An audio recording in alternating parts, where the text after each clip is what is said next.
Once upon a time, in the heart of a small, picturesque town nestled between rolling hills, there stood an enchanting bookstore called the Enchanted Quill.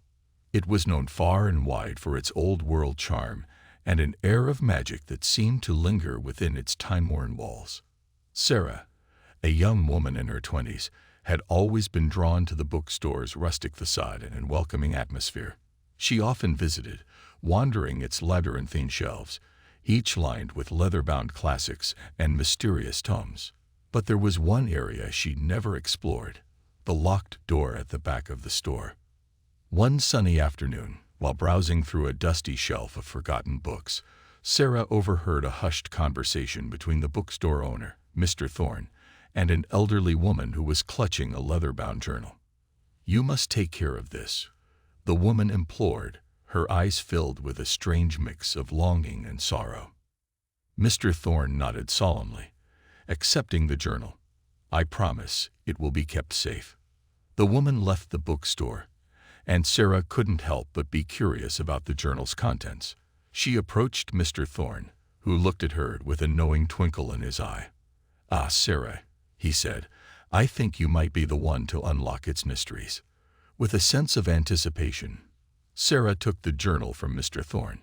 It was worn, its pages aged to a yellowed parchment, and the cover was embossed with intricate patterns. A sense of wonder washed over her as she flipped open the first page. The words on it seemed to shimmer with an otherworldly light, and the ink script flowed like poetry. The journal belonged to a young girl named Amelia, who had lived in the town centuries ago. Amelia's writings were a chronicle of her dreams and aspirations, filled with sketches of inventions, detailed plans for adventures, and vivid descriptions of the wonders she hoped to discover. Amelia had been a dreamer, a visionary, and an adventurer. Sarah was mesmerized by Amelia's words, transported into a world of endless possibilities. Each page revealed a new adventure, a new discovery, and a new dream.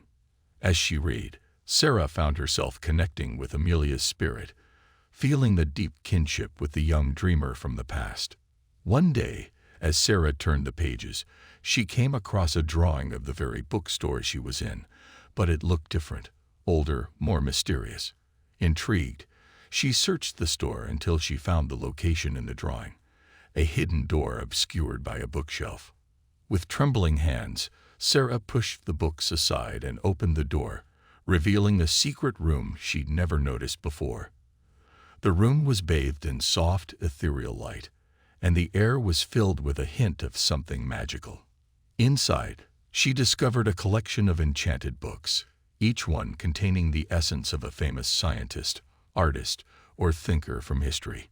These magical books could transport her into the lives of these remarkable individuals, allowing her to experience their thoughts, dreams, and discoveries.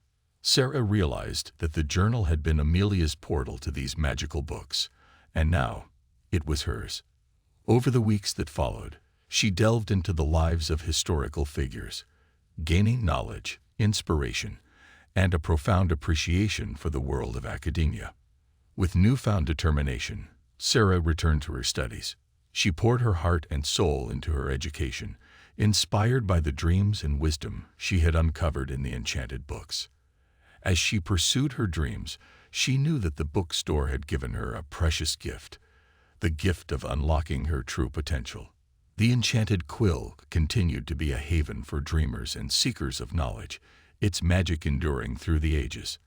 And Sarah, the girl who had once wasted her days in idle scrolling, had become a beacon of inspiration for others to follow their dreams and embark on their own adventures, just as she had done through the pages of Amelia's journal and the enchanted books of the Enchanted Quill.